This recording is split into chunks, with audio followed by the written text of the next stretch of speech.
Nah, yang pertama adalah penentuan tujuan tes atau penentuan tujuan capaian pembelajaran. Apa sih yang ingin dicapai, apa yang ingin diukur dari kemampuan peserta didik? Ini harus ditentukan, harus menjadi patokan awal di dalam menyusun yang namanya instrumen evaluasi hasil belajar. Apakah tujuannya itu dalam jangka panjang atau misalnya hanya satu capaian pembelajaran? Nanti kita akan sounding bagaimana dengan penyusunan tes hasil belajar era kurikulum merdeka ya. Ini kita bicara secara umum, yaitu bagaimana menyusun instrumen hasil belajar, baik evaluasi itu yang sifatnya formatif maupun sumatif. Tujuan ini sebagai langkah awal di dalam menentukan kisi-kisi.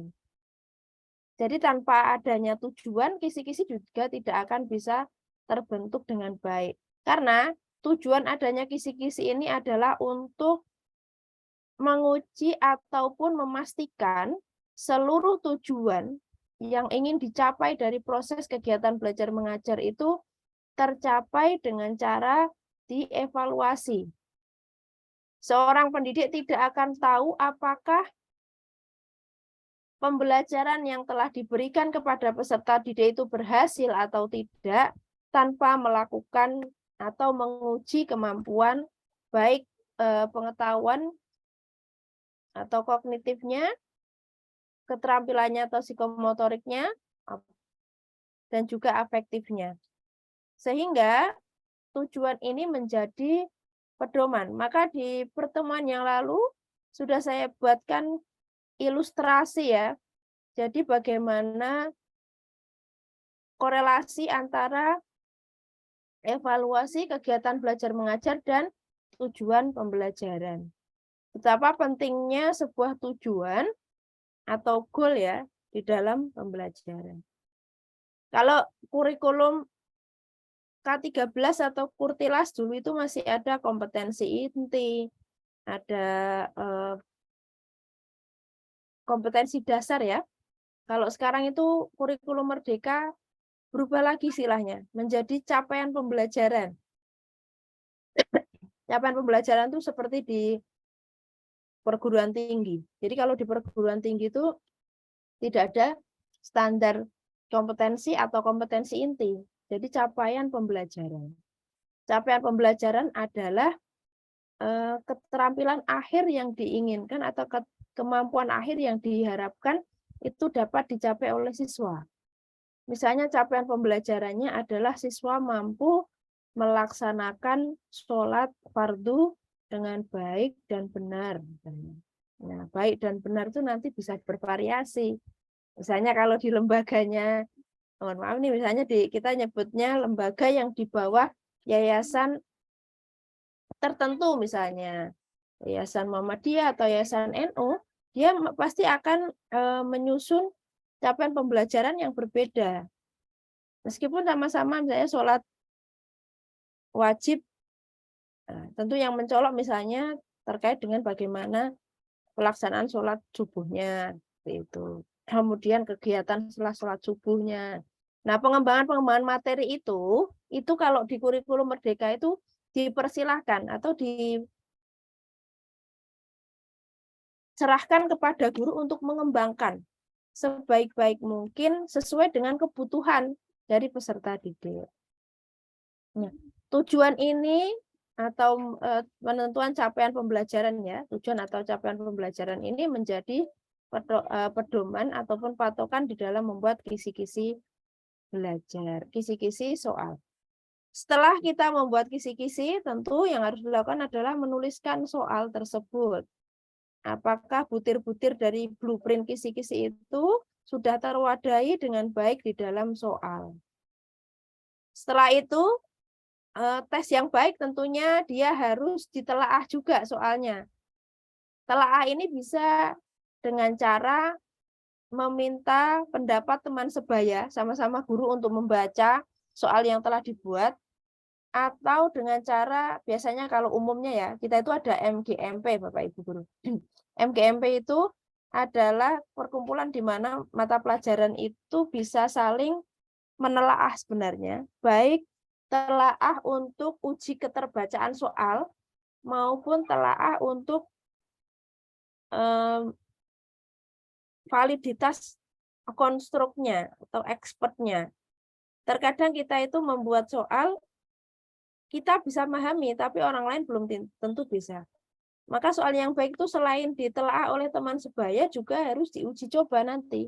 Uji coba soal pada sampel, yang mana sampel itu mempunyai karakteristik hampir sama dengan yang akan kita tes. Kalau kita soal ujian kita itu untuk anak kelas 2 SMP ya, uji cobanya pada siswa yang kelas 2 SMP. Karena mereka memiliki karakteristik yang sama. Misalnya diuji coba dalam kelas kecil. Nah, misalnya uji coba soal, kadang pertanyaan-pertanyaan saya sendiri terkadang masih menemukan pertanyaan-pertanyaan dari lembar kerja siswa LKS itu, pertanyaan-pertanyaan yang saya rasa itu aneh atau ambigu, susah dipahami.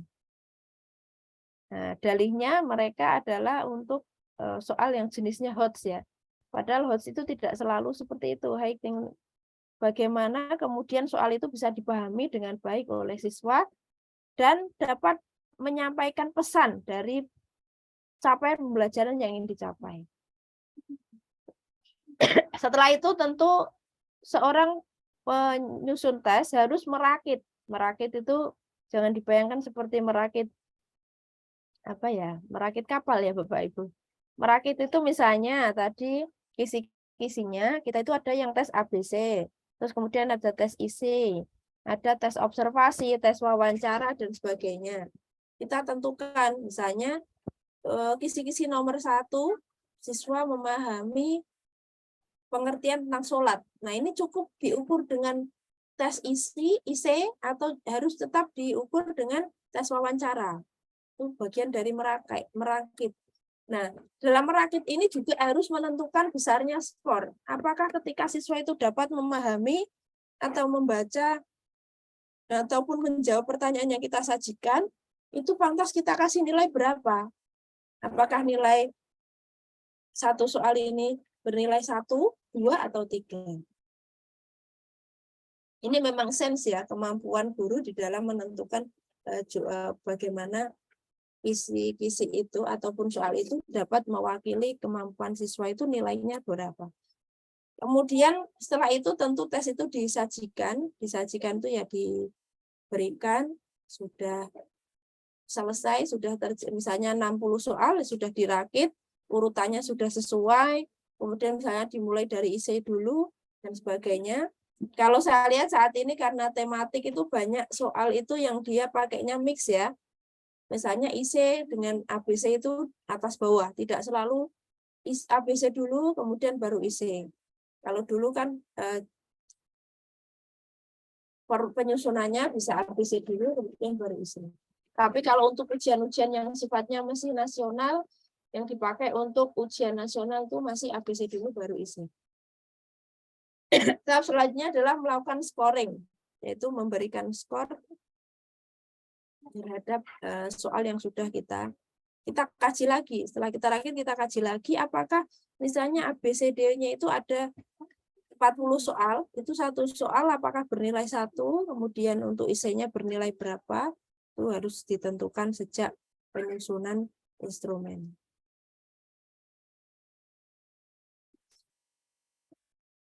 Nah, Bapak Ibu, setelah Bapak Ibu memiliki atau memahami terkait dengan bagaimana langkah-langkah penyusunan instrumen, kita akan memahami teknik penyusunan tes hasil belajar atau evaluasi hasil belajar. Perlu kita pahami bersama apa sih itu kisi-kisi? Kemarin Pak Hari sudah menyebutkan ya, bahwa di sekolah kami itu sudah membuat kisi-kisi, Bu. Bagaimana sih cara membuat atau tips dalam menyusun kisi-kisi? Nah, kisi-kisi ini tentu ada formatnya ya. Dia adalah matriks, di mana matriks itu untuk mengukur ketercapaian seluruh kompetensi yang telah disampaikan oleh Bapak Ibu guru saat mengajar. Jangan sampai Bapak Ibu guru itu mengajar misalnya tentang sholat wajib, sholat fardu, kemudian di soal tes itu pertanyaannya adalah tentang sholat sunnah. Ini namanya tidak make sense Bapak Ibu, keluar dari kisi-kisi. Karena dia keluar dari indikator.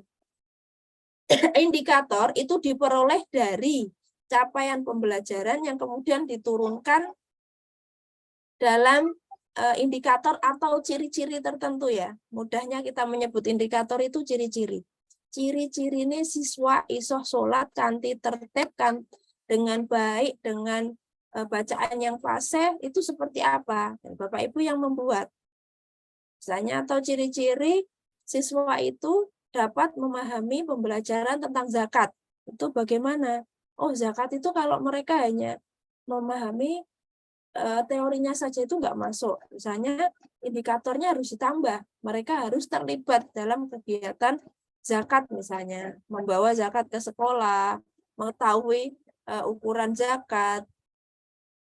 Karena bisa jadi loh Bapak Ibu, mereka benar-benar anak-anak itu tidak tahu zakat itu seperti apa. Karena yang mereka tahu itu kan sudah diwajibi oleh Bapak Ibunya ya zakat. Padahal nanti ketika dewasa dia juga harus punya kewajiban untuk melaksanakan atau menunaikan zakat fitrah. Padahal itu memang kewajiban cara pribadi. Perlu indikator yang mengarah ke sana. Nah, ini untuk mewadahi keterampilan atau psikomotoriknya. Fungsi dari kisi-kisi adalah sebagai pedoman dalam penulisan soal. Jika kisi-kisi ini baik atau kisi-kisi itu disebut blueprint ya, maka soal tersebut diharapkan mampu mengukur tingkat kedalaman ataupun cakupan materi yang telah diberikan kepada siswa. Maka kisi-kisi yang baik itu setidaknya satu, harus mewakili isi kurikulum yang ingin diujikan. Atau capaian pembelajaran tadi saya sampaikan. Kemudian komponen-komponen disusun secara rinci, jelas, dan mudah dipahami. Kisi-kisi ini mewakili dari indikator pembelajaran tadi. Kisi-kisi juga dibuat sesuai dengan indikator dan bentuk soal juga dapat ditetapkan dengan cara bervariasi. Misalnya, satu indikator, siswa dapat melaksanakan sholat dengan baik. Ini jangan hanya satu soal misalnya. Bisa ABC-nya 3 soal, satu indikator itu, kemudian isinya 2 soal. Bisa seperti itu, Bapak Ibu.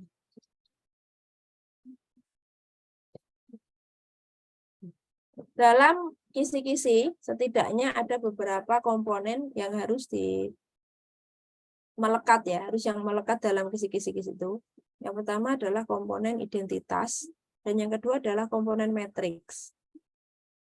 Apalagi di era Merdeka Belajar ini bisa jadi sekolah negeri 1, misalnya SMA negeri 1 dengan SMA negeri 2, itu kisi-kisinya bisa berbeda. Karena apa? Karena pengembangan bahan ajar, pengembangan materi, itu tergantung dari kedalaman wawasan dan pengetahuan Bapak Ibu guru sendiri. Maka pentingnya dalam kisi-kisi itu ada komponen identitas. Lantas bagaimana Bu, kalau kita MGMP, kita itu satu MGMP, misalnya satu kabupaten tuh kisi-kisinya dibuat sama. Betul tidak? Kisi-kisi seringnya sama ya, satu MGMP ya? Sama Bu. Iya, sama kan? Nah, sebenarnya kurikulum Merdeka Belajar itu memberikan ruang kepada Bapak Ibu untuk mengembangkan kisi-kisi sendiri. Nanti pertanyaan besarnya, mungkin nggak Bu, nanti ada ujian nasional, kita udah capek-capek nyusun kisi-kisi sendiri, sudah kita buatkan soal sendiri, ujung-ujungnya soal untuk ujian nasionalnya sama dan yang keluar tidak sama dengan yang kita ajarkan. Nah, ini kita tunggu ya Bapak Ibu. Apakah nanti kurikulum Merdeka di akhir periode ini akan tetap ada ujian nasionalnya atau memang nilai hanya diambil dari penilaian formatif atau sumatif yang dibuat oleh guru. Karena kan kurikulum Merdeka baru diajarkan untuk kelas baru ya, bukan yang kelas 3 atau kelas 2. Nah, pentingnya Bapak Ibu saat membuat kisi-kisi itu adalah menentukan identitas, misalnya jenis sekolahnya, tahun ajarannya, kurikulumnya pakai apa, terus alokasi waktu, jumlah soal, dan bentuk soal. Selanjutnya adalah membuat komponen matriks. Ini masih sedikit mengadopsi kurikulum lama. Ada kompetensi dan subkompetensi. Tujuan pembelajaran itu bisa diubah nanti misalnya capaian pembelajaran. Kemudian kompetensi ya masih bisa juga pakai kompetensi atau Bapak Ibu lebih nyaman pakai indikator atau sub capaian pembelajaran. Ini sebenarnya hanya terkait istilah ya Bapak Ibu. Apakah mau tetap pakai nama kompetensi atau capaian pembelajaran? Kalau kita itu memang benar-benar dibiarkan merdeka ya terserah kita mau pakai kompetensi atau capaian pembelajaran katakanlah. Tapi nyatanya juga saya melihat tentang guru penggerak itu juga sama juga. Akhirnya dia bukan diharuskan ya, diarahkan untuk merubah bahasa tujuan pembelajaran kompetensi itu menjadi capaian pembelajaran. Kemudian di situ juga ada sedikit uraian materi. Kemudian jumlah soal serta masing-masing sub, indikator, dan nomor urut soal. Nah, kriteria pemilihan materi yang ingin dijadikan kisi-kisi tentu dari sisi urgensinya. Penting tidak kompetensi ini harus dimiliki. Kemudian kontinuitasnya, relevansi, serta keterpakaiannya. Dalam bahasa sederhana saya memahaminya seperti ini Bapak Ibu. Ketika Bapak Ibu itu memang sudah sejak awal ngajarnya, misalnya mata kuliahnya itu adalah mata kuliah itu. Dengan dinamika yang sudah Bapak Ibu alami, misalnya kan setiap tahun itu kita berganti siswanya ya, pasti akan ada dinamika yang akan berbeda juga. Saya kurang paham kalau di SMP. Kalau SMA mungkin yang siswanya kritis, dia akan mulai bertanya-tanya dengan problem-problem kekinian misalnya. Entah itu misalnya mata pelajaran fikih, akidah akhlak, sejarah kebudayaan, peradaban Islam ataupun yang lain sebagainya, atau PAIPB yang ada di SMA negeri, itu mereka akan mengalami yang namanya dinamika pemahaman.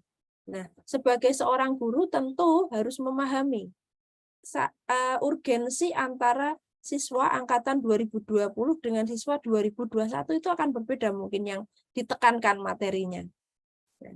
Jadi kompetensi minimal itu dilihat juga dari kebutuhan materi yang dibutuhkan siswa saat ini. Maka ketika kurikulum COVID kemarin, pandemi, itu kan banyak guru yang kemudian mengkompres bahasanya materi supaya siswa itu tidak jenuh belajar teori terlalu banyak, tapi bagaimana kemudian materi itu dikompres supaya mereka tetap bisa memahami seluruh materi dengan cara shortcut. Nah, ini kan artinya kompetensi minimal harus dipenuhi. Urgensi ini, nah, misalnya tentang sholat wajib. Larinya nanti mungkin kalau udah SMA tentang sholat bagi orang sakit, sholat bagi musafir, sholat bagi orang yang sedang mendapat apa di tempat yang jauh, tidak ada di luar negeri misalnya dan sebagainya. Nah, akan larinya banyak nanti ke sana. Terus bagaimana sholat saat COVID, apakah boleh sholat memakai masker sementara sholat itu wajahnya menjadi salah satu syarat untuk dibuka, bagaimana? Nah, ini hukum-hukum ini kan kemudian berkembang ya. Nah, urgensi ini kan nanti disesuaikan dengan kebutuhan ataupun zaman ya yang dihadapi oleh peserta didik.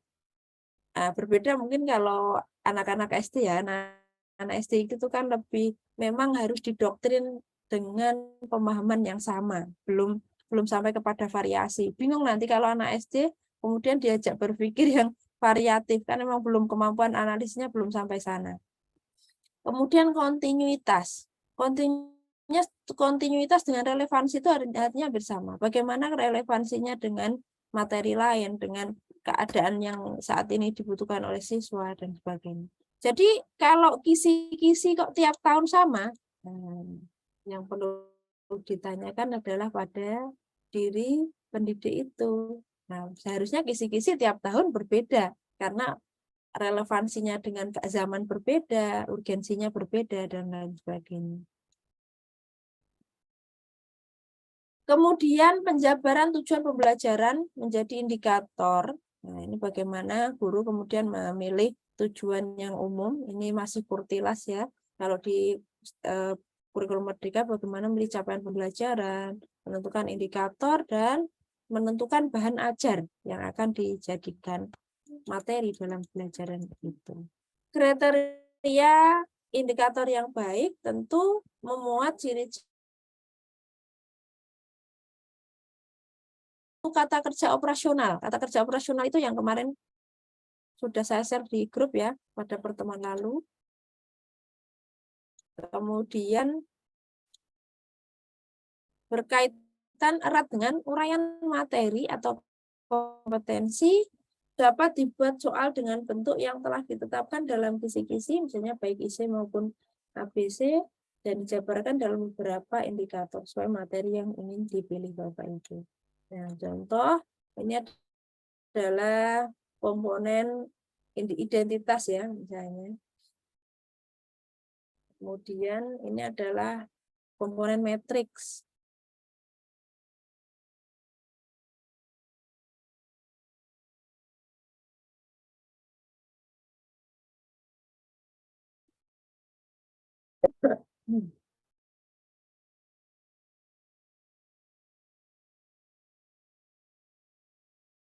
Oke, kemarin Bapak Ibu sudah menentukan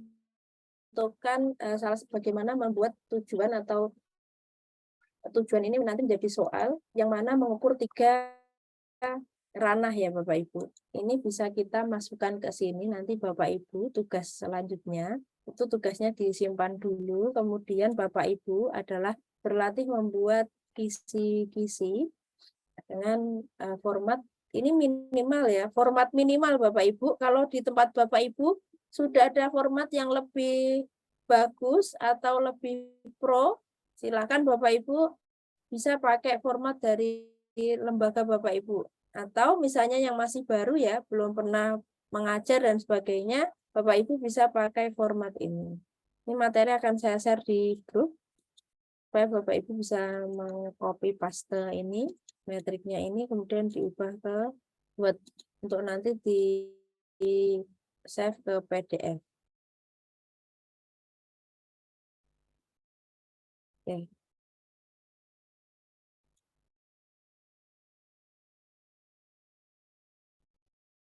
Baik Bapak Ibu, sebelum saya lanjutkan terkait bagaimana menyusun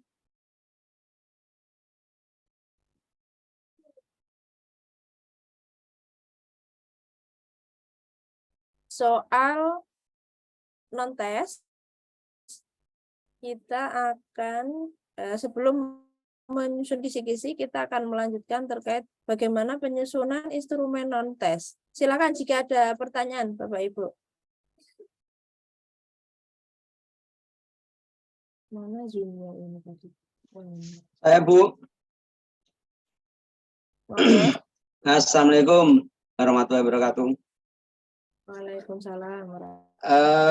Mau tanya sedikit sebelum penyusunan kisi-kisi itu apakah kita harus melakukan pretest dulu ke anak? Terima kasih. Oke, terima kasih pertanyaan yang menarik, Pak. Sekarang kita tentukan dulu, Pak, tujuan untuk kisi-kisi ini untuk tes pretest atau kisi-kisi untuk tes akhir. Kalau kisi-kisinya itu untuk tes akhir, ya tidak perlu melakukan pretest, Pak. Kan kisi-kisi berdasarkan materi yang telah Bapak Ibu ajarkan. Kalau pretest itu misalnya siswa baru masuk ke kelas. Pretest itu biasanya digunakan atau diagnostik tes ya untuk menjadi pegangan Bapak Ibu dalam memahami karakter ataupun dalam rangka memilih metode pembelajaran yang tepat. Jadi kalau mau membuat kisi-kisi tidak wajib diawali dengan membuat pretest. Terus nanti kalau pretest soalnya dibuat berdasarkan apa? Itulah bukan pretest tapi mid seperti apa ya, anggap aja mid lah, seperti mid semester itu loh Bu. Itu apakah bisa menjadi pedoman untuk penyusunan di kisi-kisi nanti di soalnya itu. Oke. MIT ya atau UTS itu dibuat berdasarkan apa, Pak? Apa sembarang membuatnya? Yang penting ada soal gitu, tanpa ada kisi-kisi. Kalau MIT nggak ada biasanya. Di tempat saya kalau MIT nggak ada kisi-kisi. Oh, justru seharusnya di MIT itu ada kisi-kisinya, Pak. Kalau UAS itu biasanya sudah pakai soal dari mana? Dari dinas ya, ataupun misalnya dari MGMP kan untuk UAS. Iya. Nah, kalau MIT ini justru Bapak Ibu sebaiknya pakai kisi-kisi, bukan soal MIT untuk tes, Pak, tapi bagaimana membuat soal yang digunakan untuk ujian tengah semester itu diawali dengan membuat kisi-kisi. Jadi Bapak Ibu, kisi-kisi itu digunakan untuk menjamin validitas konstruk dari materi yang telah Bapak Ibu sampaikan. Ya. Bapak mengajar mata pelajaran apa? Fikih. Fikih, misalnya materi apa Pak yang menarik untuk dibahas? Jenazah, Bu, jenazah. Oke, sholat jenazah. Kemudian kalau Bapak tidak membuat kisi-kisi, kira-kira soalnya itu tentang apa, Pak? Soal pertama misalnya. Soal pertama mungkin pengertian, Bu, di pengertian. Ya. Pengertian sholat jenazah. Ya. Bapak membuat soal itu karena Bapak modalnya mengira-ngira, nggih? Iya. Seharusnya nggak boleh saya seperti itu, Pak. Jadi misalnya materi sholat jenazah. Kita pahamkan di sini. Materi sholat jenazah. Atau mengurus jenazah. Sholat ya. jenazah atau mengurus jenazah, Pak? Jenazah saja. Ya, sholat jenazah nggak apa-apa. Sholat aja, nggih. Ya. Kemudian misalnya, nah kasih aja.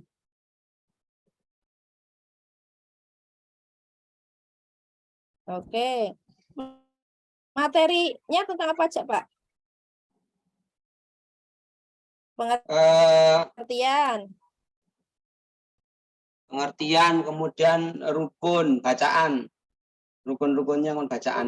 Bacaan aja gitu. Rukun sholat jenazah. Ya, kemudian bacaan itu aja. Berarti Bapak biasanya kalau buat soal ngira-ngira 3 ini terpenuhi gitu, nggih? Iya, betul. Sebenarnya Bapak itu sudah memenuhi unsur pembuatan tes dengan baik. Hanya Bapak itu tidak membuat kisi-kisi atau pedoman tertulisnya, Pak. Ini ya kalau materinya sedikit, Pak. Lah kalau setengah semester itu ada materi sholat jenazah, ada materi tentang zakat, ada materi tentang haji misalnya. Ya. Bagaimana Bapak memastikan 3 materi ini dapat terukur dengan baik? Kan tidak boleh pakai kira-kira, Pak. Nah, jadi gini, misalnya Bapak, ini, maka tadi harus buat sub indikator atau sub CPL-nya. Kalau saya sih lebih ke CPL aja ya, sekalian kita belajar yang kurikulum merdeka. Misalnya kalau di sini sholat jenazah, berarti sub CPL-nya apa? Ya tadi pengertian, kemudian rukun, kemudian hafal bacaannya ya. Ya. Doa-doanya, doa lah ya kalau dalam sholat jenazah kan doanya dan sebagainya.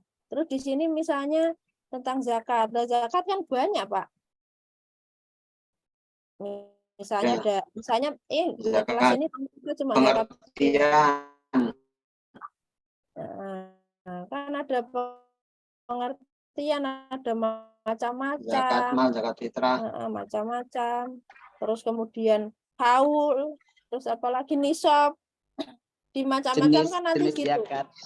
Bapak harus sebaiknya buat kayak gini. Misalnya ini dibuat berapa soal? Oh, kalau ini 5 soal cukup misalnya. Kalau ini enggak cukup 5, 10. Nah, kisi-kisi itu berguna untuk menjamin ketercapaian ataupun ini namanya validitas konstruk, Pak. Bagaimana materi yang Bapak buat ini itu benar-benar Bapak teskan, bukan hanya berdasarkan feeling. bukan hanya berdasarkan insting. Jadi sebaiknya memang untuk UTS itu kalau bisa buat kisi-kisi sederhana saja, Pak. Nah, kisi-kisi sederhana aja. Oh, kalau sholat jenazah ada 3 subbab, tak buat 5 soal cukup. Zakat itu ada 10 subbab, saya buat 10 soal cukup. Kemudian haji itu ada 2 subbab, misalnya ada 2 subbab, misalnya saya buat 3 pertanyaan cukup. Nah, seperti ini.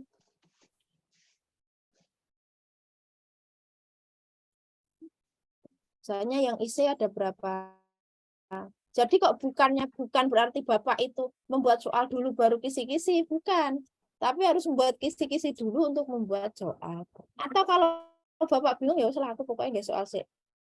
Apa yang dimaksud dengan ini soalnya. Dengan sholat jenazah. Kalau ada yang tertinggal, Pak, bagaimana? Jadi memang misalnya kalau Bapak sudah punya soal dulu bolehlah. Tapi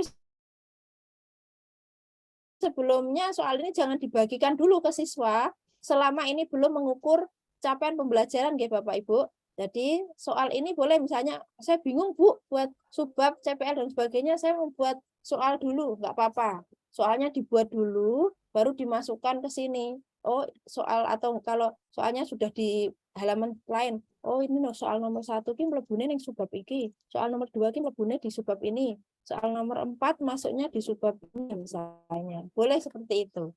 Tapi bagaimana Bapak Ibu itu menjamin ketercapaian pembelajaran siswa dengan cara membuat kisi-kisi ini. Ya, nanti tugas ini pas banget, Pak. Kalau Bapak mengampu fikih, silahkan memilih salah satu materi atau kompetensi. Kemudian coba Bapak kembangkan menjadi kisi-kisi ini. Itu nanti bisa Bapak gunakan untuk pembelajaran di kelas jenengan. Ada lagi mungkin yang mau menambahkan pengalaman membuat kisi-kisi atau bertanya? Ini Bu, Silakan. tambahan sedikit.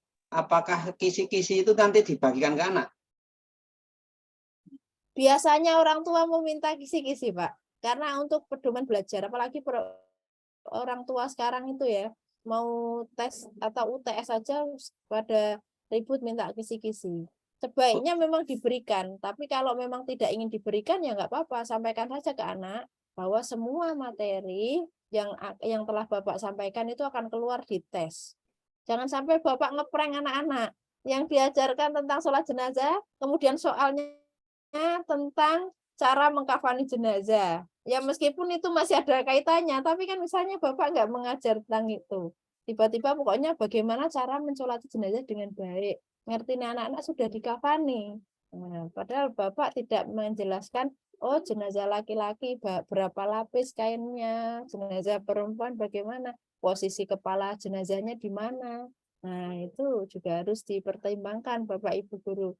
Ketercapaian itu dapat diukur atau evaluasi yang baik dapat diukur apabila memenuhi unsur validitas konstruk maupun reliabilitas. Kalau Bapak Ibu sekedar membuat tes soal tanpa memperhatikan unsur ketercapaian ataupun keterpenuhan dari unsur-unsur yang dijabarkan atau yang diberikan, ya itu namanya mendolimi, meskipun dalam bahasa agama tidak ada, tapi kalau secara unsur evaluasi ini mendolimi siswa Bapak Ibu, karena apa yang diberikan, soal yang diberikan ke siswa itu tidak sama dengan materi yang diberikan. Maka sebagai bentuk pertanggungjawaban kita kepada orang tua yang telah menitipkan anak-anaknya ke kita sampaikan, saya sudah membuat kisi-kisi Bapak Ibu ini, kemudian silakan anak-anaknya untuk bisa diajarkan atau bimbing untuk belajar terkait dengan kisi-kisi yang sudah Bapak Ibu siapkan. Begitu, Pak Basor nggih, wow. Mungkin menambah. Silakan Pak Haris. Oke.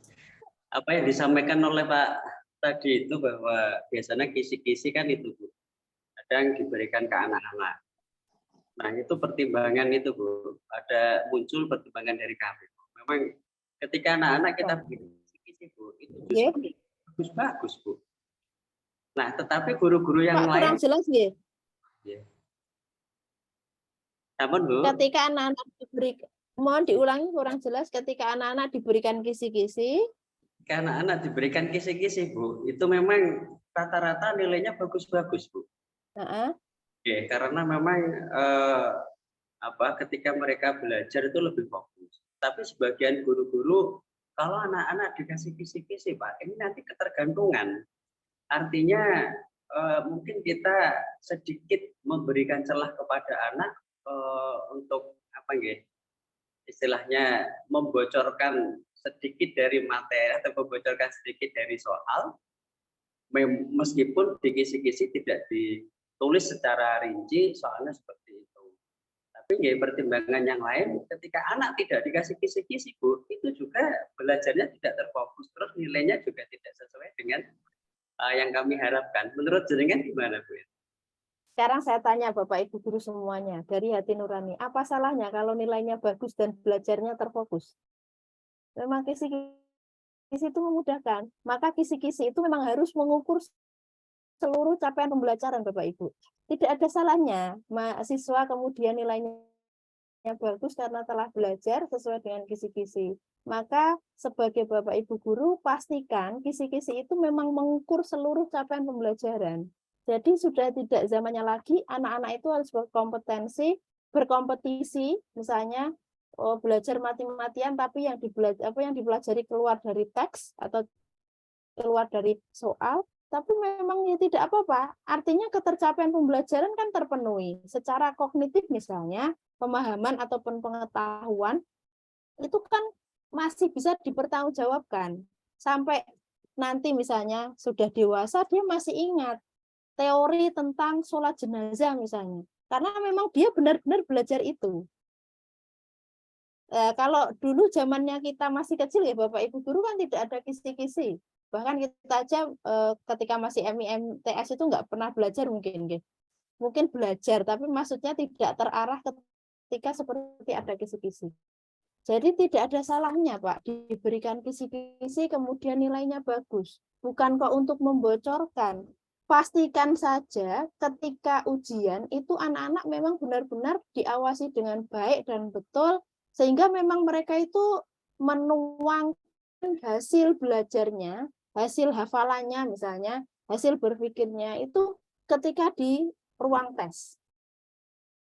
Jadi malah benar-benar mengukur pengetahuan siswa dari hasil belajar mereka, bukan ataupun memang membocorkan bukan, tapi bagaimana mereka itu menjadi lebih terarah, capaian pembelajarannya juga tidak keluar.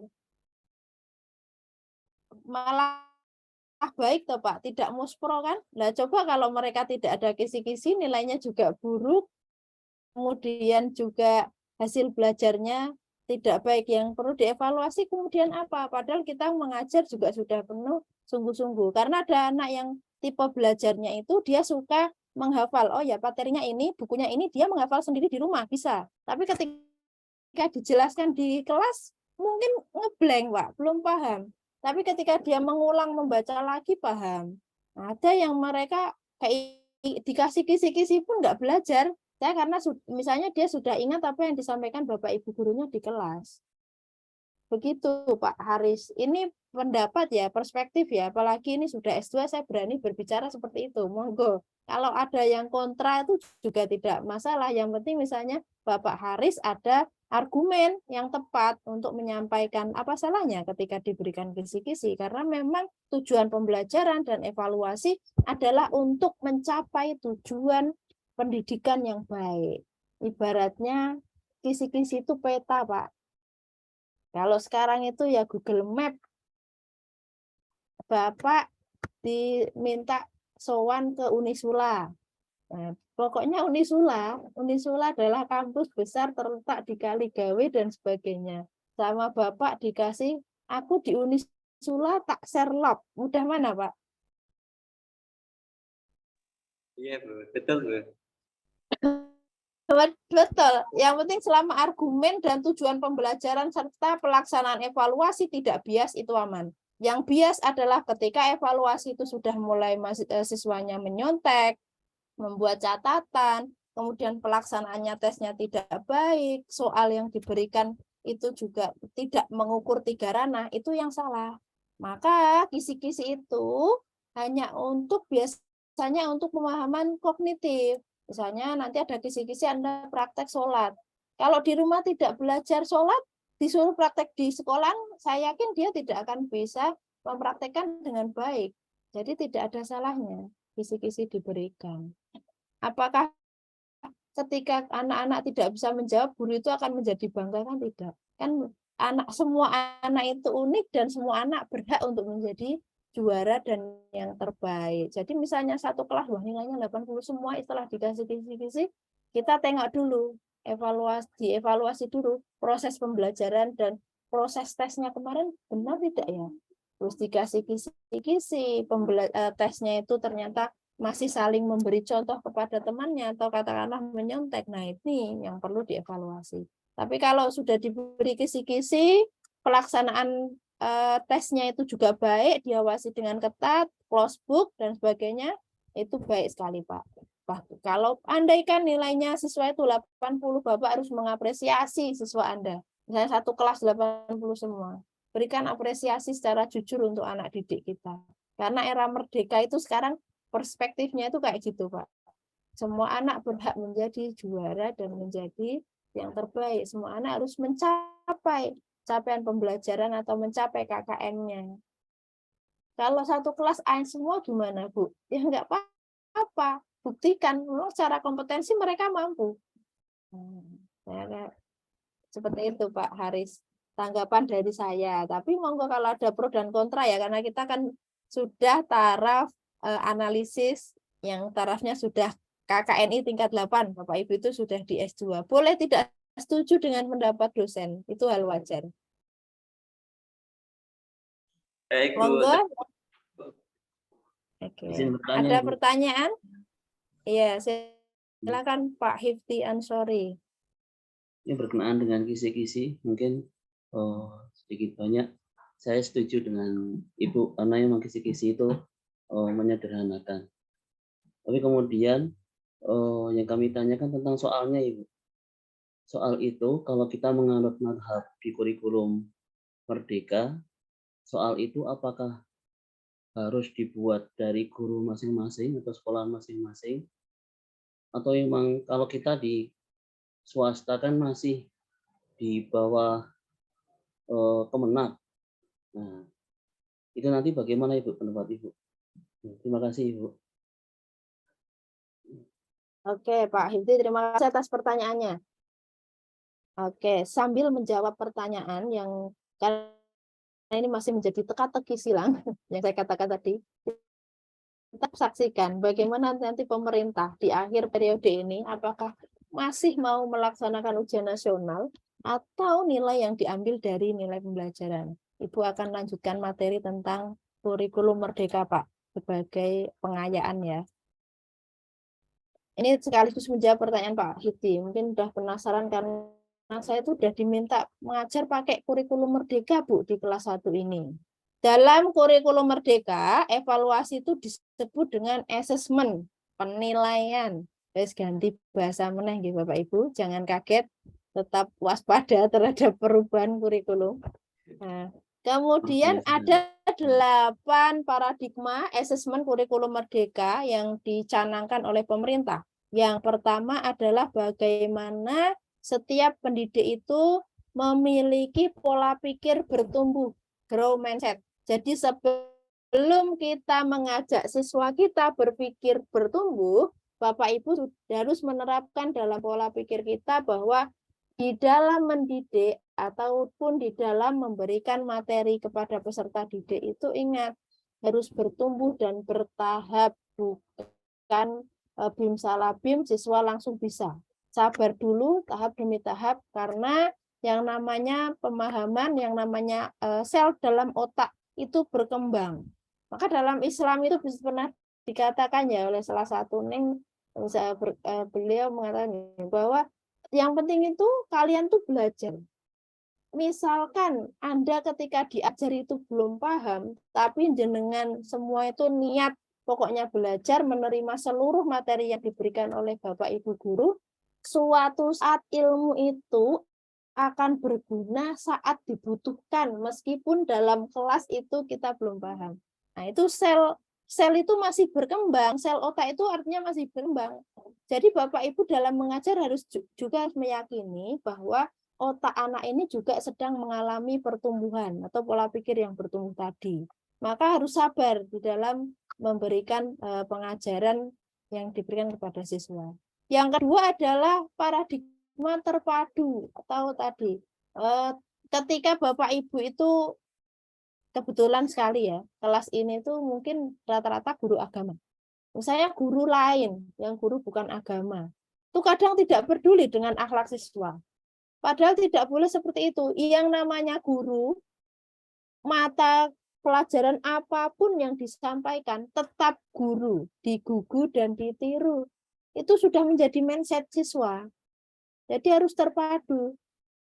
Kalau misalnya guru, agama apalagi ditanya tentang mata pelajaran lain yang mungkin memang bukan kompetensinya, jawab dengan bijak, terpadu, saling mengaitkan antara mata pelajaran satu dengan pelajaran yang lain. Maka guru juga harus memiliki wawasan yang selalu bertumbuh, berkembang.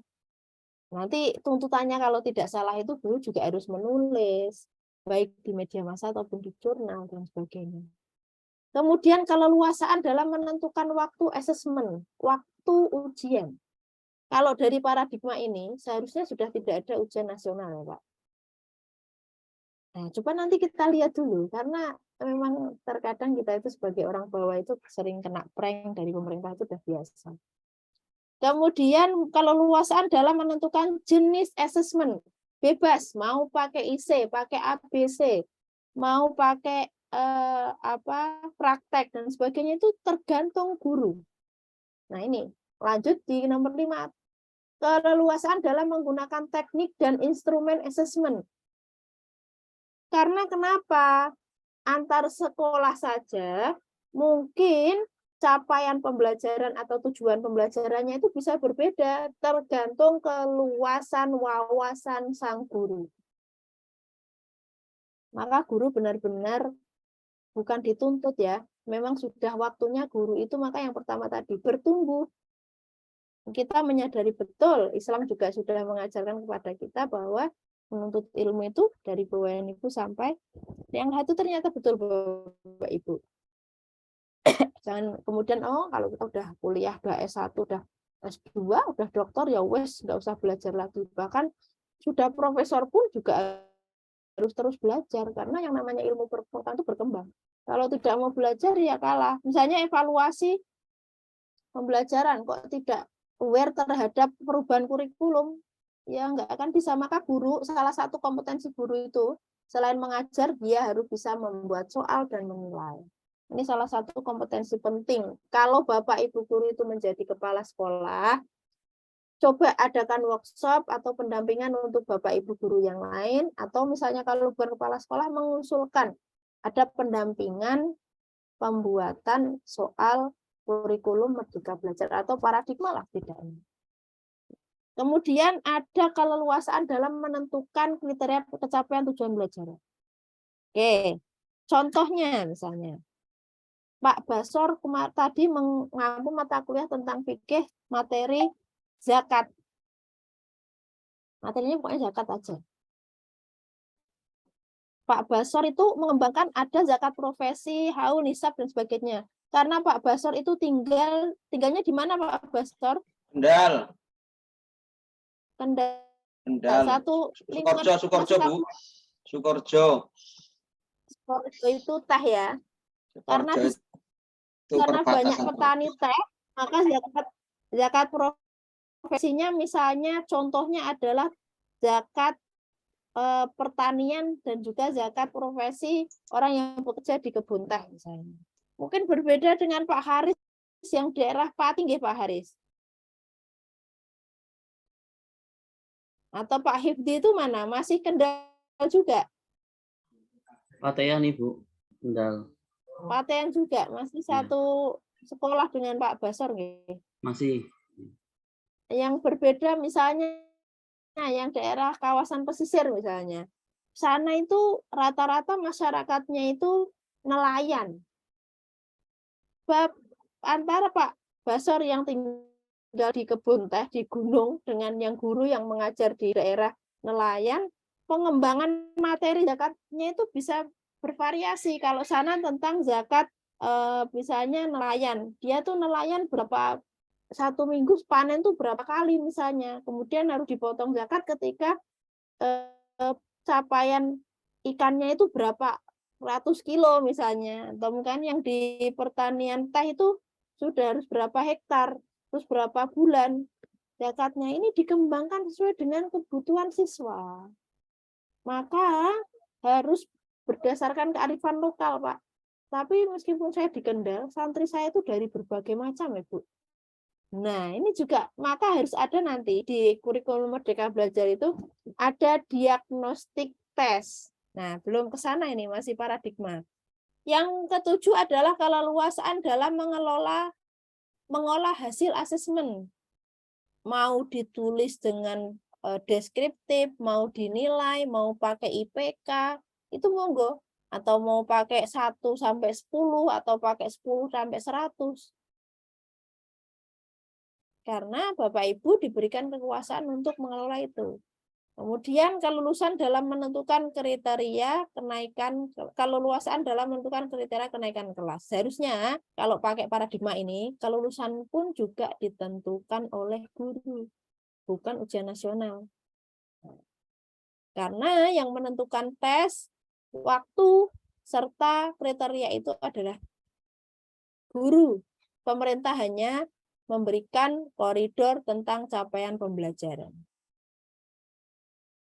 Nah, ini materi akan saya share juga di grup. Ini secara sekilas tadi sudah saya sampaikan. Bapak Ibu bisa membaca.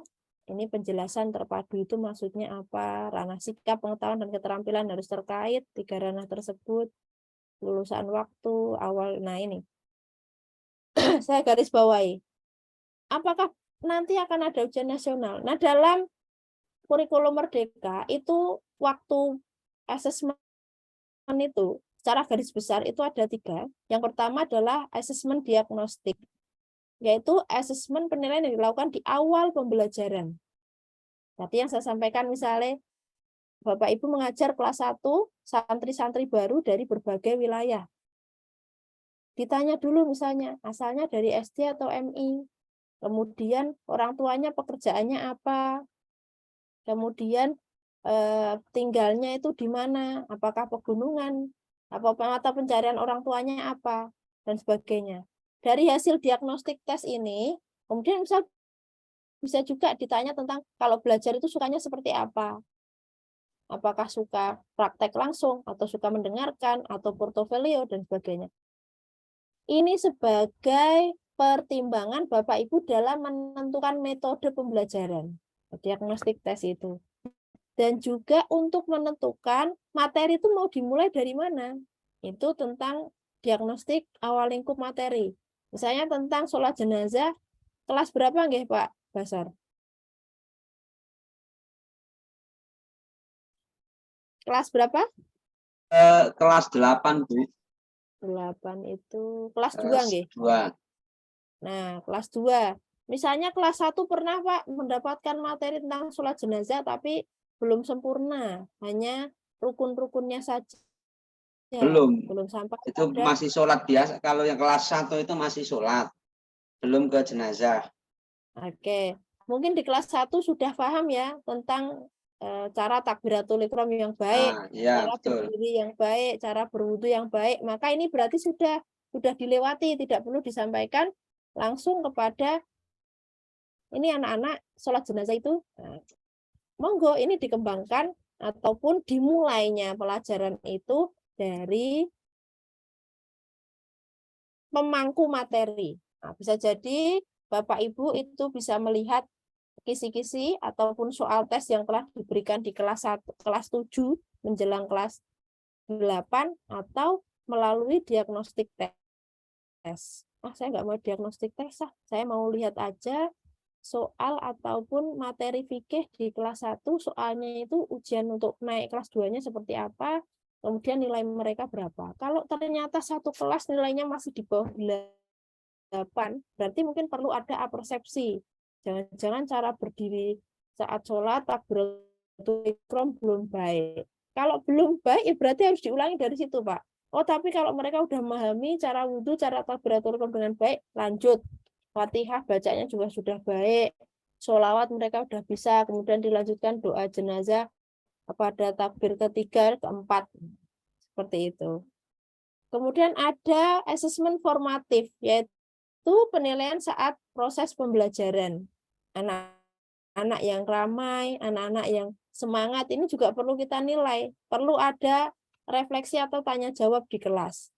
Kemudian asesmen sumatif. Nah, ini satu lingkup materi. Ini hampir sama seperti ujian akhir kelas, Pak. Kalau formatif itu biasanya dulu dimaknai sebagai ujian mid semester.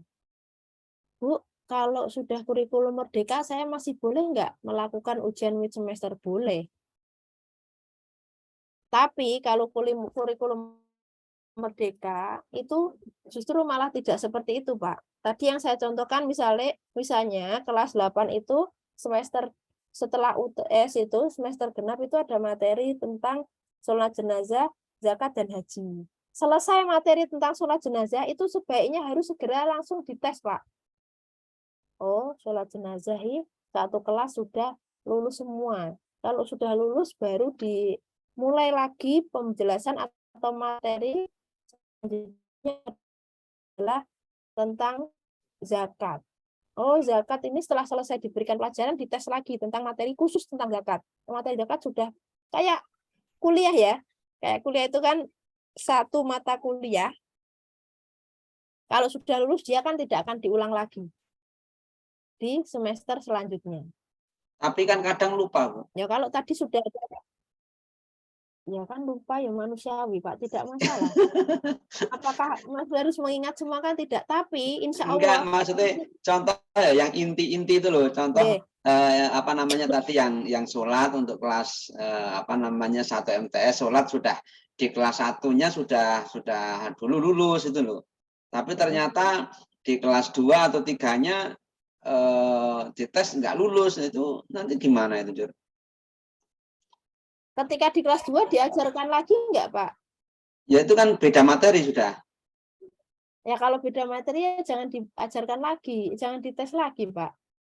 Kan Nah, tidak terus diajarkan. mengetahui anak itu masih hafal atau enggak gimana itu? Disampaikan dulu. Di asesmen akhir itu nanti ada nggak contoh ya? Kami yang di pondok itu kelas 1 sampai kelas 6 dari MTS sampai lulus MA. Itu kan di kelas 6 itu kan harus lulus mencakup semuanya. Baik itu ibadahnya, walaupun di kelas 6 sudah nggak diajarkan, tapi yang namanya seperti sholat, kemudian pelajaran-pelajaran fikih dan lain sebagainya itu kan harus tahu gitu loh, Bu. Nah, itu untuk menjadi syarat di kelas 6-nya biar lulus itu. Gimana itu seperti itu? Adil atau enggak itu? Oke, itu namanya ujian komprehensif ya, atau ujian kelulusan yang menjadi salah satu syarat lulus dari sebuah lembaga. Itu hak lembaga, Pak. Misalnya kalau memang mau lulus kayak kita ya kuliah, itu kan ada ujian komprehensif dari semester 1 sampai, kan kita juga wajar, Pak, kalau tidak hafal semua. Tapi siswa kalau ditanya, misalnya kalau kamu tidak hafal, buka lagi kitabnya halaman berapa, insya Allah dia masih ingat. Masih bisa mencari letaknya. Masih bisa lagi memperbaiki kesalahannya. Maka kalau dia lupanya itu banyak, itu ada remedi. Tapi kalau lupanya masih bisa dimakfu misalnya, ya buat apa-apa. Bukan kewajiban kita mereka harus lulus secara sempurna nilainya 100, bukan. Itu dinamika dalam pembelajaran itu pasti akan ada kayak gitu, Pak. Tapi yang namanya kita sebagai guru mengawal ya tugas kita, mengawal dan memastikan seluruh materi itu kita berikan, kita kasih tes secara bertahap. Kelas 1 ya kita tes, kelas 2 kita tes, kelas 3 kita tes. Menjelang mau lulus dia harus kita tes dari kelas 1 sampai kelas 3. Kalau anak itu sering menggunakan atau sering menggunakan ilmu yang misalnya di kelas 1 itu ada materi tentang sholat wajib. Dia kan juga sholat terus. Di tes itu insya Allah dia akan ingat. Tapi kalau misalnya itu tentang zakat, itu kan memang ilmu yang tidak selalu dipakai, ya. Ilmu random ya. Kalau ada lupanya ya wajar. Tapi ketika sudah dewasa, dia sudah berpenghasilan, dia ingin zakat profesi, dia tahu Pak, buka kitabnya zakat profesi, dia mau menunaikan zakat profesi, di kitab mana, caranya gimana, cara ngitungnya itu ingat gitu loh. Nah, tapi tidak semua yang dia pelajari itu kemudian kalau ingat semua kan ya, kapasitas otak manusia juga terbatas kan. Makanya kalau sudah lulus di kelas 1, 2, 3, kemudian dites lagi untuk kelulusan semuanya, ada yang tidak ingat ya wajar, tapi kita lihat dulu penilaian prosesnya. Dari kelas 1 itu bagus, itu masih bisa menjadi pertimbangan untuk kelulusan. Jangan kemudian dihakimi di akhir aja. Udah mau lulus aja pikirannya sudah banyak ya, maksudnya kalau yang menjadi tes itu hanya di kelas 3, yang nilai kelas 1, 2 diabaikan juga kasihan siswa. Kecuali memang siswa itu banget ya, semuanya lupa, semuanya tidak bisa, atau katakanlah di bawah KKM, dia harus belajar lagi, mengingat lagi sebelum imtihan sebelum ujian dimulai. Maka ada kisi-kisi tadi baik Pak, supaya siswa itu terukur, terarah belajarnya. Lagi Bu tambahan. Bukan istilahnya gitu. Oke. Contoh ya, ini contoh kasus saja. Kalau seandainya ada siswa yang maksudnya tadi yang di bawah rata-rata, bahkan dikasih kisi-kisi saja itu apa namanya nggak bisa nggak bisa mengerjakan lah bahasanya. Itu dengan cara gimana Bu untuk di kurikulum Merdeka ini? Jadi kalau siswa itu memang wis di bawah standar gitu loh, kan mesti ada di mana-mana itu yang kebutuhan khusus gitu ya. Nah itu gimana untuk cara menilainya itu? Terima kasih. Baik. Ini dikaitkan dengan mata kuliah psikologi perkembangan siswa nggih Bapak Ibu. Jadi anak itu mempunyai IQ ataupun kapasitas berpikir yang beda-beda. Ada yang memang dia itu jenius, mudah sekali menyerap, sekali diajar saja dia udah paham. Tapi ada yang mohon maaf berkali-kali, tapi tetap aja maksudnya lupa, tidak paham, dan sebagainya. Itu kita menentukan batas minimum. Maka di dalam kurikulum Merdeka, Bapak Ibu itu diberikan kebebasan untuk menuliskan, keleluasaan di dalam menuliskan hasil tes. Apakah Bapak Ibu itu menuliskan secara tertulis atau dikasih angka, atau diberikan catatan anekdotal.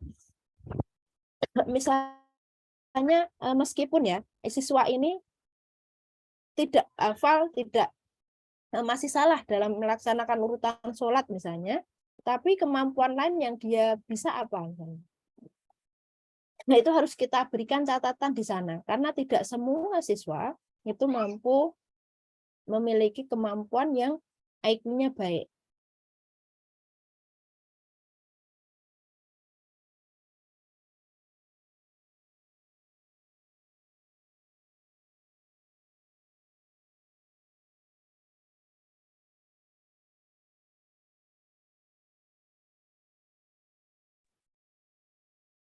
Mikrofonnya Bu mati. Iya Bu.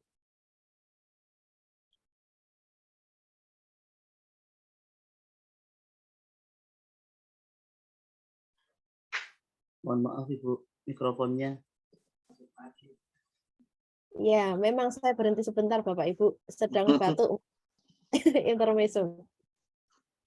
Maaf ya.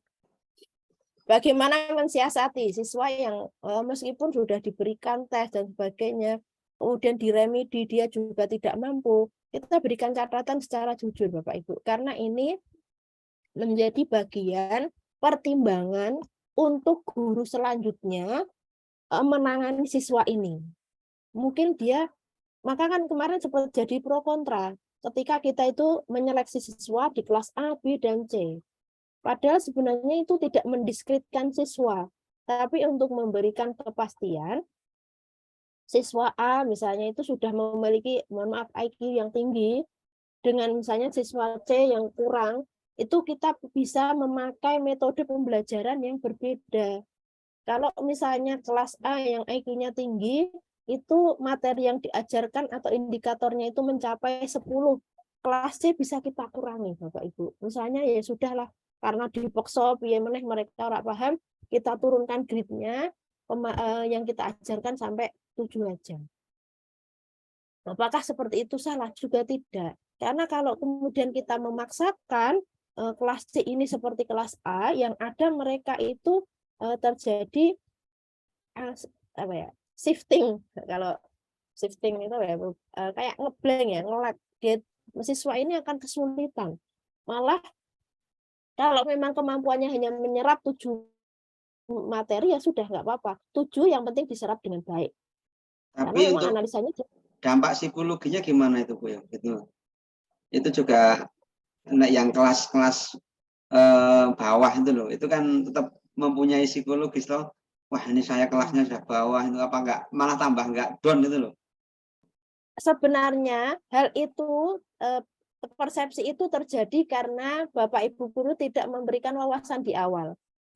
Pemetaan ataupun penempatan ini bukan berarti ini yang bodoh atau yang tidak, tapi ini untuk kebaikan bersama karena dinilai dari gaya belajar. Jadi bukan karena tingkat IQ-nya, jangan sampaikan itu. Kalau disampaikan itu ya pasti akan down, Pak. Enggak, ini tapi masalahnya anaknya sendiri Bu yang kadang itu, wah saya di kelas C kok saya mesti kalah ya, mesti ininya. Jadi nek guru insya Allah nggak ada yang membeda-bedakannya, tapi mereka itu merasa sendiri gitu, merasa apa ya, nggak pede, merasa minder gitu loh. Nek yang kelas-kelas bawah itu, di kami juga seperti itu soalnya. Atau Bapak Ibu pakai alternatif, kelasnya jangan ABC, tapi kelasnya itu rombel, misalnya kelas Umar, kelas Ali, kelas Usman, bisa pakai alternatif itu Bapak Ibu. Ya memang harus merubah semua dan semua harus siap. Dalam rangka ya kebaikan tadi, ya ribet Bu, kelasnya udah dipasang ditempel ABC Bu. Kadang kan seperti itu. Padahal atau misalnya diubah aja, jangan di C. Misalnya dia tetap tidak dibuat urut gitu loh. Yang kurang ini ditaruh saja di A, kemudian yang baik ini kita acak di mana. Misalnya dia di D atau di B dan sebagainya. Tidak harus. Dan dalam kelas itu kan sangat bervariasi ya. Meskipun mohon maaf, kita pakai diagnostiknya itu ukurannya IQ, dia akan bervariasi. Oh, di kelas ini ternyata ada yang punya kecerdasan spasialnya itu bagus. Anak-anak kelas ini tuh memang kalau menghafal kurang baik misalnya. Tapi mereka kalau menggambar misalnya, membuat kinerja, membuat contoh, membuat ini dan hal yang bersifat kinestetik itu baik. Jadi guru harus bisa menyelami itu. Namanya tadi bagaimana mengangkat ataupun mengajak siswa itu bertumbuh tadi. Jadi jangan hanya ukurannya, jangan hanya IQ ataupun satu pedoman. Bagaimana perbedaan kelas ini tidak ditentukan dari IQ tapi dari perbedaan gaya belajar. Ketika gaya belajarnya yang menjadi pedoman penempatan kelas, nah ini yang harus dikembangkan oleh guru adalah metode pembelajarannya. Maka kalau Bapak Ibu pernah mendapatkan mata kuliah PTK, penelitian tindakan kelas, itu ada kelas kontrol dan kelas eksperimen. Mungkin yang kelas kontrol itu tidak diberikan metode jigsaw misalnya. Di kelas eksperimen Bapak Ibu menggunakan metode jigsaw. Ada tidak perbedaan nilai hasil belajarnya? Nah, itu perlu dikembangkan kayak gitu. Terkadang karena kita sebagai guru sudah banyak sekali pekerjaan yang dilakukan, ya sudah tidak mengembangkan metode pembelajaran. Yang penting saya ngajar datang, metodenya ceramah. Nah, padahal tidak semua siswa itu menikmati atau memahami dengan metode ceramah yang kita berikan. RPP kelar Bu, apalagi buat PTK Bu. Nah, sekalian untuk belajar PTK bisa dilakukan secara sederhana sebenarnya Pak. Tidak harus pakai urutan. Kalau kita sudah menjadi guru ya, tinggal bandingkan aja nilainya. Oh, kalau kelas ini saya kemarin tuh pakai metode ceramah, kelas ini saya pakai metode praktek misalnya. Ternyata nilainya meskipun ini kelas yang IQ-nya rendah, nilainya bisa naik atau up. Nilainya bisa tinggi karena mereka lebih memahami metode praktek. Nah, maka dalam kurikulum Merdeka itu kita bisa membuat hasil belajar itu ataupun hasil penilaian kita itu berupa checklist misalnya. Jadi tidak yang pandai dapat 9, yang kurang pandai dapat 6, tidak. Misalnya antara siswa A, misalnya yang checklist ya, siswa A dengan siswa B. Siswa A sudah mampu menunjukkan sikap, tapi butuh waktu ya Bapak Ibu sekali lagi. Dalam menuliskan rubrik butuh waktu. Karena saya lihat ternyata nilai anak saya di rapot itu ya hasil copy paste juga yang deskriptif itu. Rapot itu. Bapak Ibu menulis rapot yang nilai yang uraian deskriptif itu copy paste apa nulis satu-satu sesuai dengan keadaan siswa? Copy paste, Bu. Ya ini ya, memang ya karena banyak sekali kerjaan guru Bu, memang betul. Makanya di kurikulum Merdeka itu kalau memang berjalan dengan baik, itu sebenarnya penilaian itu per subbab. Misalnya tadi tentang sholat jenazah, ya selesaikan dulu sholat jenazah, kemudian dinilai apakah sholat jenazah dinilai pakai rubrik, checklist, dan sebagainya. 20 siswa diberikan catatan, siswa A sudah mampu sholat, rukunnya baik, kurang ini. Siswa B sudah sempurna semuanya. Siswa C kurang ini. Jadi masing-masing siswa itu punya catatan sendiri-sendiri. Dan catatan ini bisa digunakan untuk dirinya sendiri, untuk memperbaiki kekurangannya. Yang kedua, untuk orang tuanya. Yang ketiga, untuk guru selanjutnya yang akan menangani siswa tersebut. Begitu nggih, Bapak Ibu. Maka dalam kurikulum Merdeka tadi juga ada keleluasaan dalam mengolah hasil asesmen. Apakah berupa kuantitatif yang tadi saya sampaikan berupa angka 1 sampai 10 atau berupa narasi. Narasi itu ya misalnya Pak Hifdi itu sudah bisa buat kisi-kisi, sudah bagus, kurang teliti dalam membuat misalnya dalam menentukan tata kerja operasional. Pak Basor sudah ini kurang ini. Memang harus jeli ya satu-satu. Itu butuh waktu memang. Apakah penilaiannya harus di kelas itu ataukah ketika siswa itu diberikan praktek di kelas kita sambil membuat catatan untuk penilaian.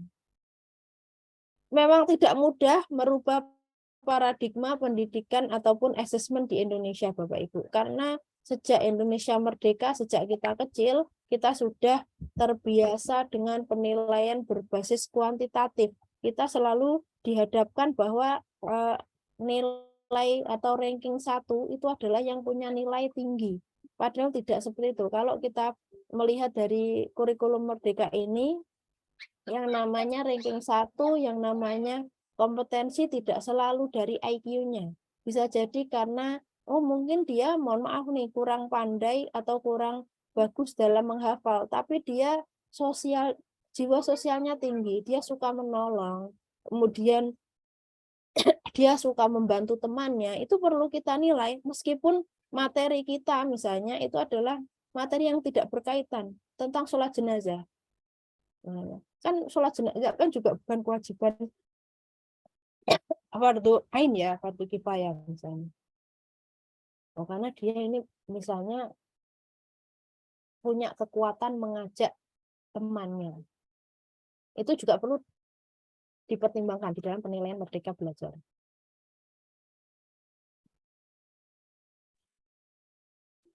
Mohon izin Ibu, bertanya lagi. Kurang Mohon izin, mau bertanya lagi Ibu. Kalau untuk melihat, halo? Iya, keras sedikit Pak, silakan.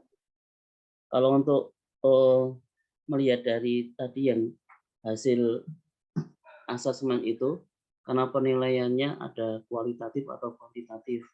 Nah, kalau seumpamanya dari mungkin ini, mohon maaf, dari mungkin yang kelas 3 ingin melanjutkan, karena ada problematika di tempat kami seperti itu. Ketika membuat nilai itu jadi kualitatif, sedangkan ketika melanjutkan di sekolah yang berbeda, kok minta nilai yang kualitatif Ibu? Ya.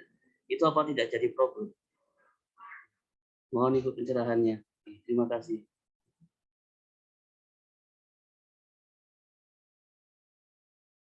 Oke, terima kasih atas pertanyaannya Pak Hildi. Kurikulum Merdeka itu kan memang belum secara sempurna dipakai di Indonesia ya. Tapi ketika sudah diimplementasikan semuanya, misalnya yang jadi problem itu misalnya dari SD ke SMP ya Bapak Ibu. Misalnya kalau di SD-nya ini gurunya pakai evaluasinya berbentuk naratif. Sementara misalnya dia mau mau sekolah di SMP dengan dia memintanya nilai kuantitatif misalnya. Ini bagaimana? Menjadi problem. Dan ini belum ada ya. Problem ini belum pernah ada. Ini kenapa nggak Pak Hifdi bisa sampai kepikiran segitunya? Apakah sudah pernah terjadi Pak Hifdi? Di tempat kami ada Ibu, dari swasta, dari pondok kelas 3, masuk Banyak. di negeri. Melanjutkan di negeri ternyata rapotnya berbeda. Akhirnya di tempat kami membuat alternatif rapot kembali. Ya.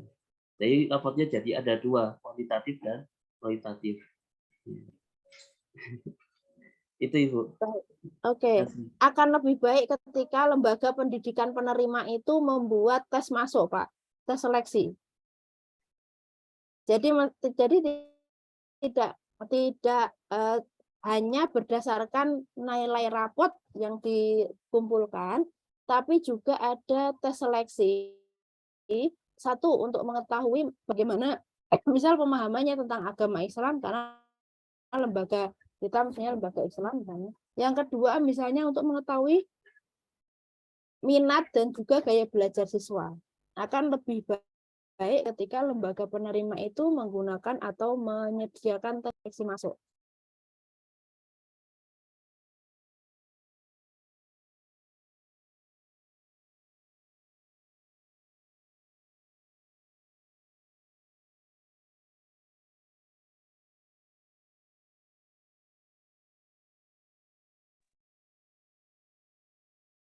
Akan lebih baik ketika lembaga pendidikan itu menyiapkan tes seleksi, sehingga dia akan dapat mengkonversi. Jadi, yang namanya keleluasaan tadi itu tetap ada parameternya, Bapak Ibu. Parameter bagaimana ketika ketercapaian ini dikuantitatifkan, misalnya. Kalau siswa misalnya rukun sholat itu kan misalnya ada, misalnya itu kan katakanlah misalnya ada bukan rukun ya, syarat sah sholat misalnya ada berapa? Ada 5. Ketika misalnya siswa itu mampu mencapai atau sudah paham syarat sholat itu 4, maka dia masuk dalam kategori sangat menguasai. Kalau sempurna ya berarti sangat menguasai.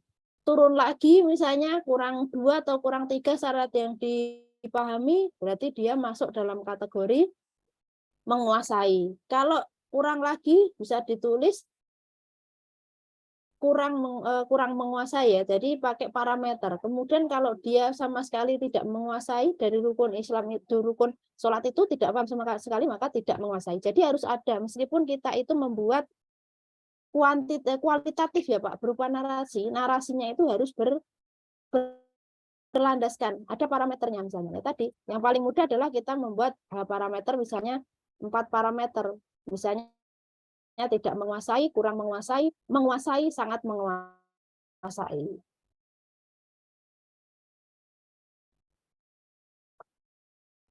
Disebut sangat menguasai, misalnya dia secara sempurna sudah mampu melaksanakan rukun sholat dengan tertib dan baik. Disebut menguasai, misalnya sudah tertib dengan baik, cuma bacaannya belum fasih. Disebut kurang menguasai, misalnya terkadang masih lupa bacaannya, masih kurang tertib dan sebagainya. Disebut tidak menguasai ketika ya tidak tertib, tidak urut, tidak fasih. Nah, itu bisa disebut, harus ada parameternya. Meskipun kita membuat penilaian itu bersifat kualitatif. Begitu Pak Hifdi. Ya Ibu, kalau seumpamanya satu raport itu kemudian dijadikan kualitatif dan kuantitatif, ya ada angkanya, kemudian ada narasinya, seperti itu juga boleh kalau di Kurikulum Merdeka. Mohon maaf Ibu.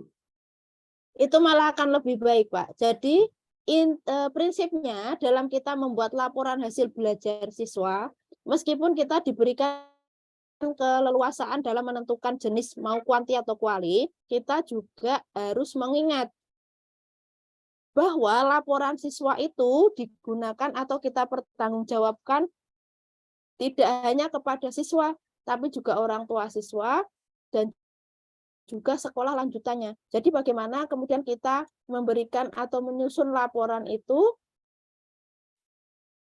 harus mudah dipahami dan dibaca oleh pengguna dari laporan yang telah kita susun. Jadi bukan seenaknya ya. Keleluasaan itu berbeda dengan seenaknya. Jadi harus proporsional dan adil juga serta valid. Baik. Kita Terima kasih, lanjutkan, Bu. nggih. Jazakumullah. Nggih. Prinsip asesmen kurikulum merdeka. Nah, ini teoritis ya. Nanti Bapak Ibu bisa baca. Jadi ada asesmen diagnostik. Diagnostik ini asesmen yang dilakukan oleh guru pada awal pembelajaran untuk melihat bagaimana kompetensi dan memonitor perkembangan belajar peserta didik dari aspek kognitif maupun aspek non-kognitif. Misalnya kalau udah naik kelas 2, nah di kelas 2 juga perlu dites dulu, di asesmen. Bagaimana perkembangan belajar dia di kelas 1, sudah sampai tahap mana? Misalnya kalau PAI-nya sudah sampai apa, mereka sudah paham apa. Tidak tiba-tiba kita hanya berdasarkan kurikulum tanpa melihat kompetensi siswa. Tidak peduli apakah siswa sudah paham atau sudah menguasai materi dari kelas 1, yang penting tugas kita menyampaikan materi di kelas 2. Jadi tidak seperti itu. Kita harus ada prinsip kontinuitas tadi. Di kelas 1 yang belum dipahami apa anak-anak, perlu diulang tidak di kelas 2. Kemudian kalau diulang, kira-kira bagian mana sebelum memulai materi di kelas 2. Itu penting Bapak Ibu. Kemudian tes ini juga bertujuan untuk mengidentifikasi kompetensi, kekuatan, dan kelemahan peserta didik. Ingat Bapak Ibu, siswa kita itu adalah manusia, punya keterbatasan, punya kekuatan, punya kompetensi. Tugas kita itu mengoptimalkan kompetensinya, bukan mencari kesalahannya. Pokoknya tes adalah ajang untuk mencari kelemahan dan kekurangan siswa. Bukan seperti itu. Bagaimana tes ini atau evaluasi ini digunakan untuk mengetahui kelemahan dan kemampuan yang sudah dimiliki siswa. Nah, kelemahan atau hal yang belum dikuasai oleh siswa, ini kemudian menjadi bahan untuk kita memberikan materi pada pertemuan sebelumnya. Hasil asesmen diagnostik ini digunakan sebagai alat untuk memetakan kebutuhan belajar, sehingga guru dapat menentukan strategi pembelajaran yang tepat sesuai dengan kondisi peserta didik. Oh, kelas ini ternyata memang belum menguasai rukun bacaan sholat dengan baik. Rukun bacaan sholat wajib aja belum sempurna kok. Saya tiba-tiba langsung kasih tentang sholat jenazah. Tentang rukun bacaan sholat wajib dulu, kita perbaiki lagi, kita ayak lagi, kita kasih pengayaan 1 kali 2 kali pertemuan, baru nanti pertemuan ketiga dilanjutkan dengan sholat jenazah misalnya. Maka memang menjadi problem di Merdeka Belajar ini. Misalnya kalau guru kelas 1 dan kelas 2 kan pasti berbeda ya. Misalnya. Nah, sementara di kelas 1 gurunya cuek aja, tidak peduli, terserah, tidak dipastikan bahwa kelulusan itu ditentukan dari kompetensi dia menguasai, misalnya kemampuannya melaksanakan sholat wajib. Pokoknya sudah waktunya naik, ya udah tak naikkan. Lah yang guru kelas 2 ini punya PR besar, bagaimana kemudian siswa ini selain menguasai sholat wajib, dia juga harus menguasai sholat jenazah. Nah, tentu sebelum menguasai sholat jenazah, sholat wajib ini sudah harus tuntas terlebih dahulu. Maka kalau sudah dipastikan tuntas, ketika nanti ujian kelulusan sekolah, dia akan mampu menjawab materi dari dia kelas 1 sampai kelas 3. Asesmen diagnostik non-kognitif itu bertujuan untuk mengetahui kesejahteraan psikologis dan sosial emosi siswa. Selain itu juga untuk mengetahui bagaimana sih dia itu belajar selama ini di rumah, apakah mendapat dukungan orang tua, atau dibiarkan oleh orang tua, ataukah ada guru lesnya, dan sebagainya. Mengetahui latar belakang pergaulan siswa. Dia itu lingkungan belajarnya seperti apa, lingkungan masyarakatnya seperti apa. Mengetahui gaya belajar siswa, serta karakter dan minat siswa. Oh, dia tuh nggak minat menjadi misalnya atau tidak minat dengan gaya belajar ini, dipaksa pun dia juga akan susah. Ternyata perbedaan gaya belajar. Kemudian untuk mengetahui kognitifnya adalah berkaitan dengan pengetahuan ataupun pemahaman tentang materi yang telah dia terima sebelumnya untuk menjadi dasar. Nah, kalau di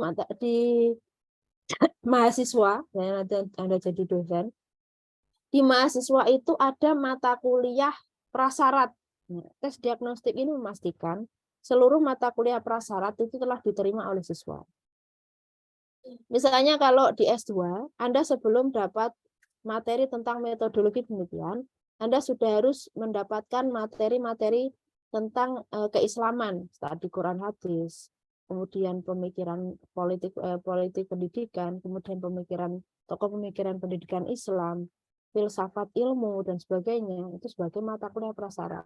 Kalau itu belum lulus misalnya, maka dia tidak akan bisa mengambil mata kuliah selanjutnya. Itu sebagai mata kuliah prasyarat. Ada beberapa tahapan untuk melakukan tes ini. Yang pertama tentu melakukan persiapan. Persiapan adalah membuat tes ya. Kira-kira kalau mau mengetahui gaya belajarnya, itu ya dicarikan soal-soal untuk mengetes gaya belajar siswa. Bapak Ibu tidak sendiri, misalnya bisa berkolaborasi dengan teman sebaya, berkolaborasi dengan teman-teman sejawat di MGMP. Sharing-sharing dan sebagainya. Nah, kalau memang sudah diterapkan kurikulum itu, pasti akan ada yang namanya workshop ya atau BIMTEK ya untuk menyusun tes tersebut.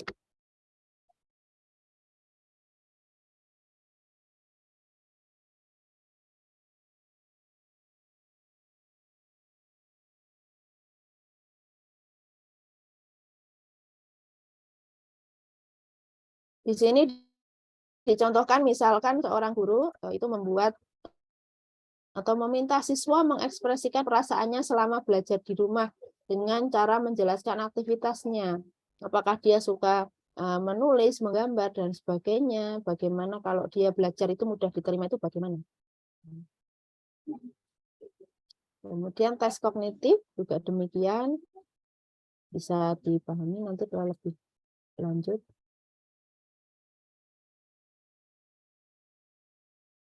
Contoh tahapan asesmen diagnostik yang pertama menganalisis laporan hasil belajar rapot peserta didik pada tahun sebelumnya.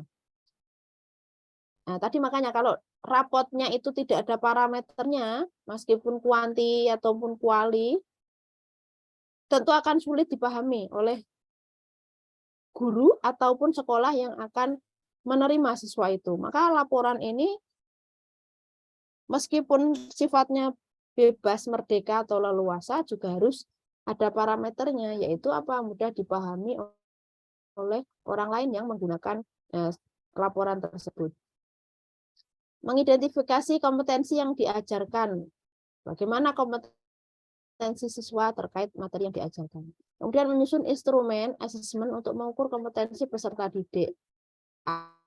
Apakah mau pakai tes tertulis, ataukah keterampilan, atau observasi. Bila diperlukan, menggali informasi peserta didik adalah terkait dengan latar belakang keluarganya, bagaimana motivasi belajarnya, bagaimana sarana prasarana dia belajar di rumah, atau berkaitan hal lain yang dibutuhkan oleh siswa. Kemudian dilakukanlah pelaksanaan asesmen itu dan diolah hasilnya. Hasil ini sebagai informasi untuk merencanakan pembelajaran sesuai dengan karakteristik siswa.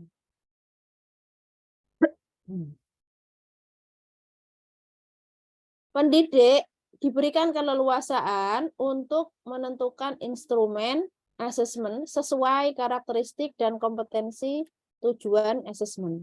Contoh tahapan ini dapat digunakan untuk asesmen pada awal tahun pelajaran dan sebelum menyusun modul. Untuk asesmen di awal lingkup materi, contoh tahapan ini dapat disederhanakan menjadi tahap 1, 2, 3, dan seterusnya. Tahapan 4 dapat dilewatkan. Jadi terserah bagaimana kompetensi guru atau potensi siswa yang sudah terpenuhi. Oke. Kita break dulu nggih Bapak Ibu. Atau dilanjutkan? Lanjut, Bu. Asar, Bu. Lanjut. Asar ya. Break dulu nggih. Saya juga mau minum dulu, sholat. Kita lanjut. Lanjut lagi pukul 15.30. Sepakat? Ji, Bu, sepakat. Ji. Baik, kita break dulu. Boleh di mute dan di close dulu. Ji, Bu, matur suwun. Iya, Bu. Matur suwun, Ibu.